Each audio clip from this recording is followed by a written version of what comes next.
In this video, we've got a cute little project for you where we're going to be making some custom name tags here.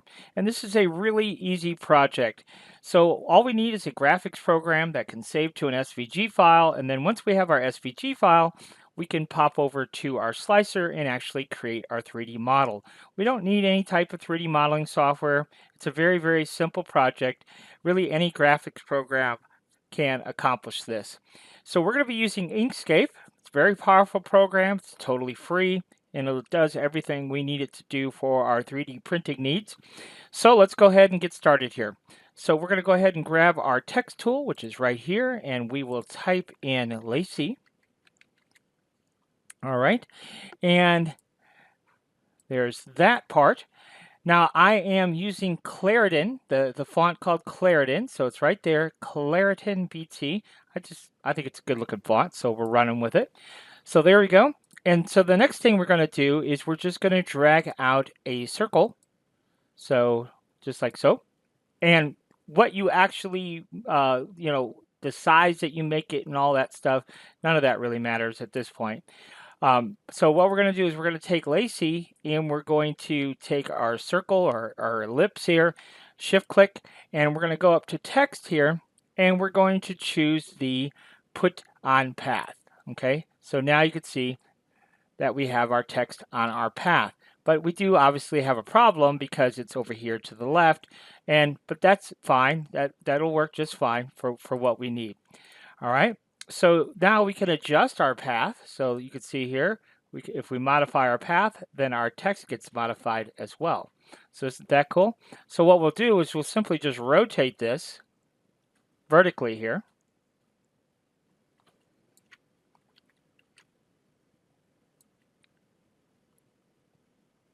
Okay, and then we can then modify our circle from there. So we just go whoop, and there we go. There's our curved text. Now, at some point, once we're happy with that, then we're going to go to path and choose object to path.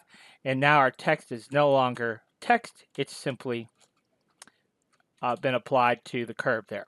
All right, so now let's go ahead and make this about the finished dimension here. So I'm going to say we're going to do about, I don't know, 45 pixels or 45 millimeters. Let's call 45 millimeters. And then let's go ahead and duplicate this. So we're going to right click and choose duplicate. And then let's go over here. We want to work on our bottom one here. We're going to choose path effects and we are going to be choosing offset path effect. Let's give it some other color and let's offset, I don't know. 2 millimeters, 2.5 millimeters. Let's try 2.5, see if we like it. No, that's too much. So maybe 1.5. Better. I like it. Let's run with it. Let's do 1.5. Okay. So now what we'll do is we'll go up here to path and we'll choose object to path, and then we can double click on this. And this part on the inside we can go ahead and get rid of. And then only other thing I want to do is double click here to add a new node. Get rid of all of these on the bottom here, and then we'll get rid of this one too. And then we'll click on that line and make it a straight line, something like that. All right. So there you go. So now our little name tag is complete. So let's go ahead and save this. All right. So there we go. There's Lacey. We saved Lacey. And then let's come over here to Bamboo Studio here. Now, I tell you what, let's go ahead and create a new plate here, and let's go ahead and import our text. And I'll show you, this is just generally my workflow. So we'll go ahead and find our Lacey text here. We are on our desktop. There it is. So there's our little name tag. All right, let's go ahead and alt-click this outside piece. So I'll click the outside piece here and let's change that to filament color number 7. And then the green, we are going to change to filament number 8 in this example. And then on the pink piece, we'll go ahead and make that about 3 millimeters thick. And then for our text, let's go ahead and make it 2 millimeters thick for this example. Okay. Now what we have to do is we have to put our text on top of our pink piece. So to do this, we're going to select our text and we're going to change the Z value here. Our text is 2, half of 2 is 1. Our pink plate is 3. 3 plus 1 is 4. So let's go to move, world coordinates, 4. And now our text is sitting directly on top, okay? So that's how easy it is to make these little changes here. We can use any font, any value that you want, obviously, right? So let's go ahead and let's add another build plate. I'll tell you what, let's not do that. Let's just copy and paste. Okay, so we're going to copy that assembly over, and we'll move this up in the corner, and then we're going to copy and paste it as well, and we're going to put it on this bunny here. All right, so just so you could visually see this a little bit better. So what we're going to do here is select our text. Let's go to our rotate tool and let's go -90. We'll start there. Nope, just plain old 90. It's usually one or the other, but with plain old 90, there we go.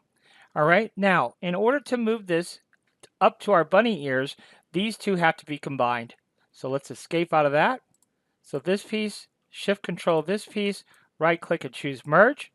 Okay, so now we can move this text where we want it.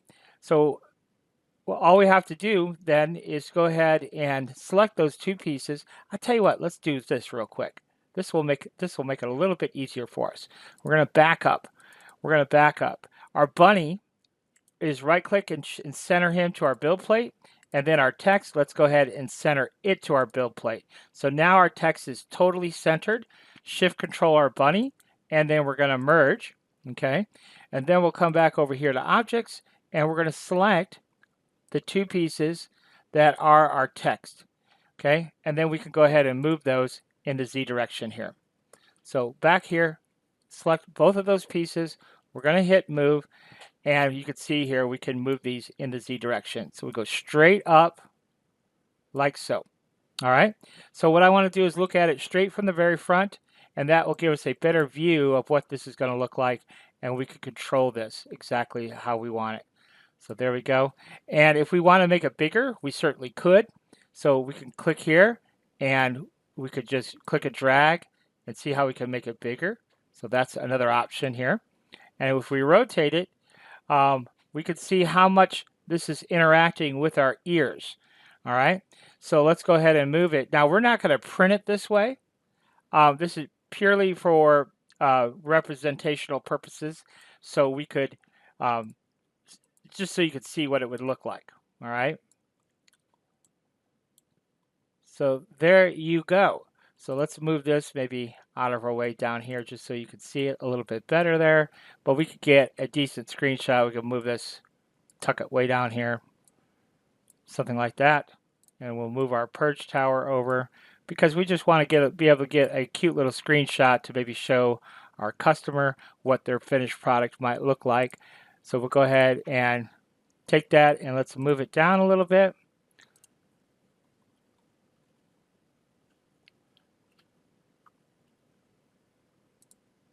There we go.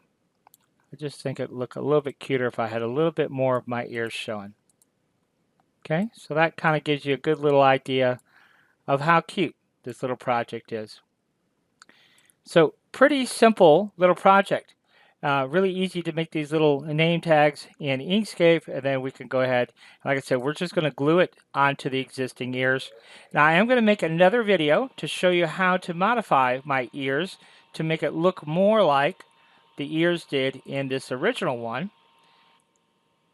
So if you want to learn how to do that, we will put that in the link to that video in the video description below. But that's how you make those cute little custom Easter boxes. That'll be super cute. A good little product to offer. Thanks for watching.